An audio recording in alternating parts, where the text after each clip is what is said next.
สาวลาวมีลูกก่อนแต่งงานหรือก่อนจดทะเบียนในกรณีที่แบบว่า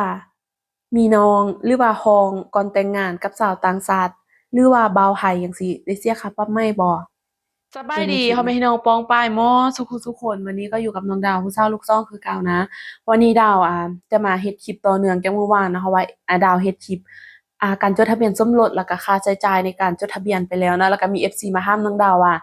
น้องดาวพี่งงเลยแบบเป็นหยังแบบว่ามีลูกมีลูกแล้วต้องมาเสียค่าปรับเพราะหยังเพราะหยังทุกคนตามธรรมดาตามกฎหมายถ้าว่าคนลาวต่อคนลาวยังบ่ทันจดทะเบียนหรือจดทะเบียนมีลูกนำกันจะบ่มีเสียค่าปรับหยังเนาะแต่ว่าคนลาวแต่งงานกับคนต่างประเทศเนาะแล้วว่ายังบ่ทันได้จดทะเบียนแล้วมีน้องหรือว่ามีลูกก่อนได้เสียค่าปรับทุกคนอันนี้ดาวก็เคยผ่านมาแล้วนะคะทุกคนดาวได้เสียค่าปรับตอนนั้นคือดาวมีลูกคนหนึงก่อนเนาะดาวเลยไปจดทะเบียนคลอดก่อนแหละแล้วไปจดแล้วก็เหมือนเพิ่นก็จะห้ามเราน่ะแต่เสียอยู่ไสทุกคน เสียอยู่ไสอันนี้เสียอยู่จังหวัดนะคะทุกคนจังหวัดหรือว่าแขวงนั้นนะเพิ่นถ้าว่าเพิ่นรู้หรือว่าเขาบอกเพิ่นว่าเรามีลูกแล้วเราก็จะได้เสียนะคะทุกคนเสียค่าปรับณตรงนี้เราก็ดาวบ่มั่นใจทุกคนว่า200หรือ500 ดอลลาร์นี่แหละประมาณนี้แหละที่ว่าเพิ่นปรับใหม่กันเนาะแต่ถามว่าคนอื่นได้เสียบ่ถ้าว่าเราบ่บอกว่าเรามีลูกก็น่าจะบ่ได้เสียนะทุกคนแต่ดาวบ่แนะนำเนาะถ้าว่ามีก็คือให้บอกความจริงนะว่า เรามีลูกเรามีลูกผู้นี้ผู้หนึ่ง2คน3คนก็ว่ากันไปเนาะเราก็ขอเพิ่นเอาเราก็ขอแต่ว่าFC ก็คือว่างงนะงงว่าเป็นหยังห้องแล้วต้องเสียงอกเสียเงินอยู่ฝั่งไทยบ่ได้เสียนู่นนี่นั่นนะทุกคนอันนี้ก็แล้วแต่กฎหมายเนาะของบ้านใครบ้านมันแต่บ้านดาวก็จะเฉพาะเจาะจงกับคนลาวกับต่างประเทศที่บ่ทันได้จดทะเบียนสมรสแต่ว่ามีบุตรก่อนแต่งงานหรือว่ามีบุตรก่อนจดทะเบียนสมรสก็จะมีค่าปรับใหม่ตรงนี้นะคะทุกคนแต่ดาวก็บ่ฮู้ว่ามาตราหยังเพราะว่าดาวก็เสียแฮ่นะคะทุกคนแล้วเพื่อนของน้องดาวก็ไปจดทะเบียนก็เสียคือกันเสียเพราะว่ามีบุตรคลอดบุตรออกมาก่อนเนาะก็จดทะเบียนกับคนไทยนี่แหละอันนี้ก็เป็นความรู้นะทุกคนว่าก่อนที่เราจะมีลูกหรืออะไรคือไปเฮ็ดเรียบร้อยก่อนนะจดทะเบียนให้ถูกต้องตามกฎหมายก่อนเนาะเวลาเราไปจดเราก็จะบ่ได้เสียเงินเนาะหรือว่าให้ไปจดดาวก็บ่แนะนำแต่ว่าบ่ต้องบอกบางทีเพิ่นอาจจะรู้นะว่าเรามีแล้วบ่มีเดี๋ยวมันจะเป็นเรื่องใหญ่กว่าเก่าเนาะทุกคนก็เราก็เว้าเจตนาหรือเว้าความจริงให้เพิ่นฟังนะเจ้าหน้าที่ฟังว่าเรามีบุตรแล้ว1คน2คนก็ว่ากันไปเนาะแล้วเราก็ลองเจรจาขอเพิ่นต่อรองเพิ่นเบิ่งนะอันนี้คือว่าเป็นความรู้เล็กๆน้อยๆนะทุกคนว่าถ้าคนลาวแต่งงานกับคนต่างประเทศแล้วกรณีบ่ทันได้จดทะเบียนหรือบ่ทันได้แต่งงานแต่ว่ามีบุตรก่อนแล้วหลังจากที่ว่าไปจดทะเบียนแล้วเพิ่นไปสัมพอกสัมภาษณ์เนาะรู้ว่าเรามีบุตรเราก็จะเสียค่าปรับนะคะทุกคนเสียค่าปรับเนาะอันนี้ ใครที่ว่าเคยเสียแล้วหรือว่าบ่เคยเสียก็คอมเมนต์บอกดาวนะเพราะว่าดาวได้เสียมาแล้วเนาะทุกคนได้เสียมาแล้วแล้วก็หมู่ของดาวเพื่อนของดาวก็ได้เสียเหมือนกันนะเพราะว่าเขาต่างคนต่างแบบว่ามี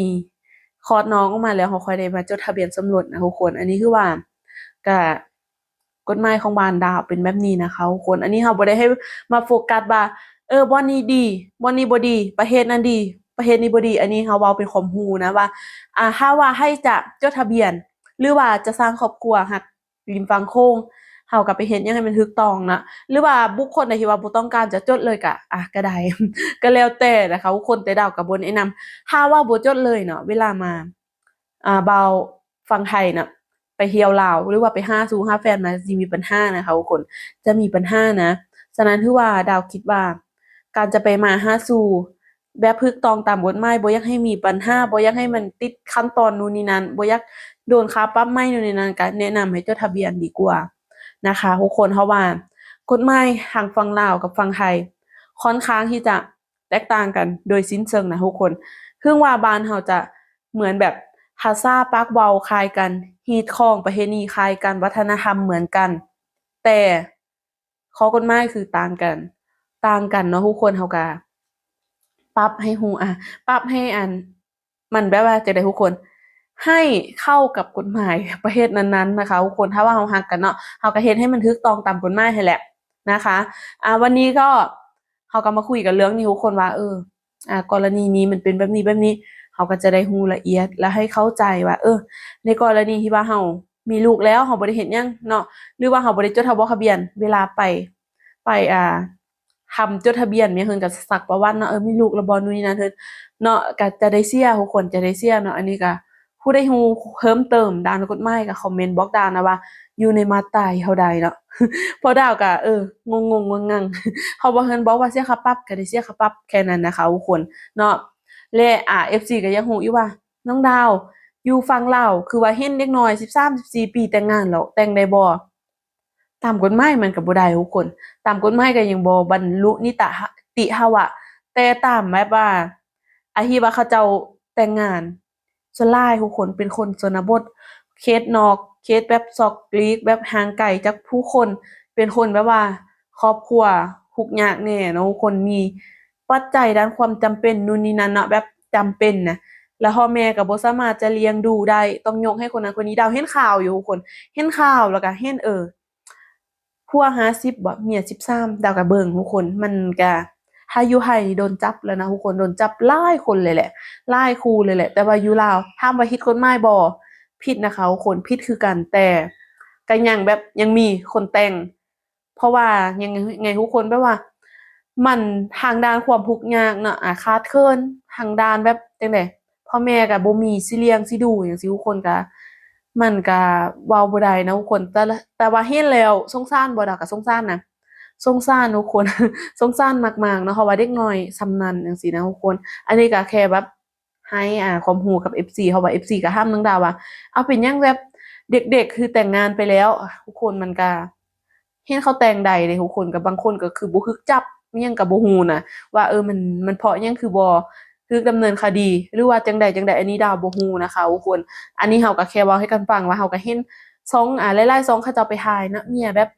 13-14ปีผัวแบบ40 50 60จังซี่นะมันก็แบบแหวกแนวแหวกแนวถ้าอยู่ไทยนี่คือโดนข้อหาหนักเลยทุกคนแบบพรากผู้เยาว์เนาะข้อหาหนักแท้ๆนะอันนี้แหละทุกคนมันต่าง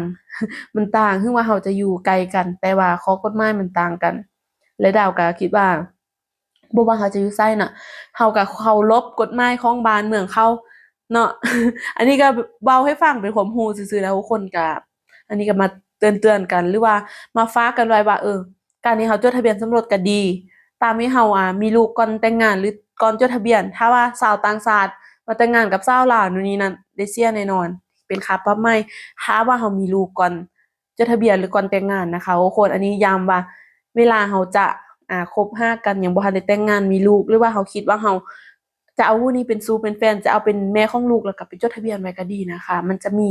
คนดีทุกอย่างทุกคนเวลาจดทะเบียนเนาะอย่าคิดว่ายังหนี้มื้อใดก็หนี้คือชาวลาวคนหนึงที่ดาวเฮ็ดคลิปนะข้อยบ่ต้องการจดแต่ข้อยอยากหนี้ตอนใดข้อยก็หนี้อันนี้คือดาวบ่สนับสนุนนะคะทุกคนบ่สนับสนุนเรื่องแบบนี้ที่จะมาตมมาตัวเอาเงินของบ่าวไทยหรือว่าชาวต่างชาติอันนี้คือดาวแอนตีดาวบ่สนับสนุนและดาวก็บ่เห็นด้วยเนาะดาวก็เลยว่าเฮ็ดคลิปแนวนี้เสริงให้ความรู้ไปในตัวนะคะทุกคนคลิปนี้ก็อย่าลืมกดไลค์กดติดตามน้องดาวด้วยนะคะทุกคนเจอกันคลิปหน้าเด้อสบายดีบ๊ายบายค่ะ